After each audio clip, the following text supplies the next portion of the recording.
Hey, welcome to the Danger Zone. It's Ashley. Everything in this video can be found on a public domain. The full disclaimer's down below. I wish you lots of love and many blessings your way. I want to say a huge thank you to Chrissy and Shelly and Peter. Thank y'all so much. How did it happen? It happened a few weeks ago, earlier this month, here at our cottage. Just a standard, typical night for us. It's a cozy night. We're just roasting chicken and Roasting having roasted chicken, and it was just an amazing surprise. It was so sweet and natural and very romantic.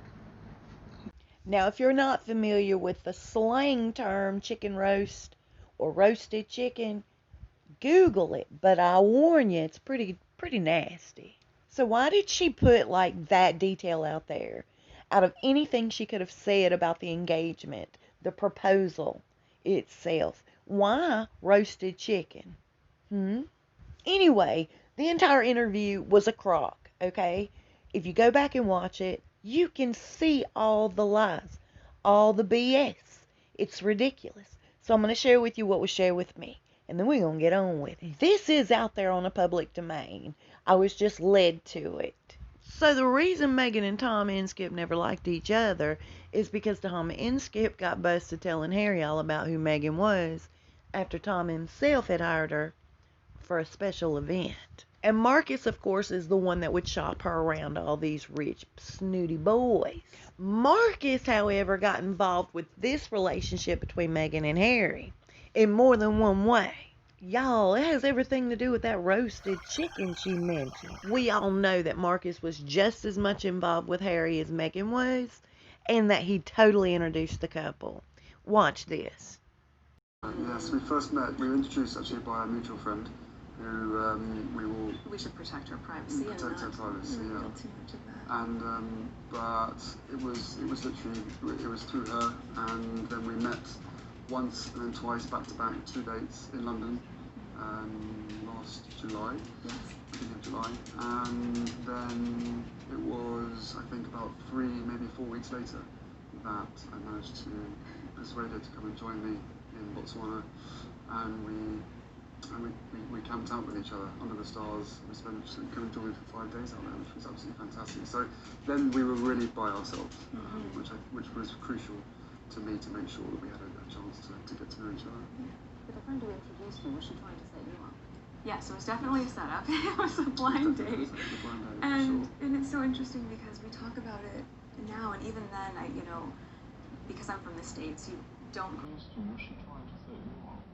Yes, it was definitely a setup. It was a blind date. And it's so interesting because we talk about it now, and even then, because I'm from the States, you don't grow up with the same understanding of the royal family, and so while I now understand very clearly there's a global interest there, I didn't know much about him, and so the only thing that I had asked her when she said she wanted to set us up was one question: was he nice? Because if he wasn't kind, was she trying to set you up? Yes, it was definitely a setup. It was a blind date. And it's so interesting because we talk about it now, and even then, because I'm from the States, you don't grow up with the same understanding of the royal family and what interest there. I didn't know much about him, and so the only thing that I had asked her when she said she wanted to set us up was one question: was he nice? Because if he wasn't kind. Take the time to be able to go on long country walks and just talk. We've been all over the place. Take the time to be able to go on long country walks and just talk. We've been all over the place. Watch his face, you guys, when she's talking about the Queen. His lens, not just with his honor and respect for her as the monarch, but the love that he has for her as his grandmother.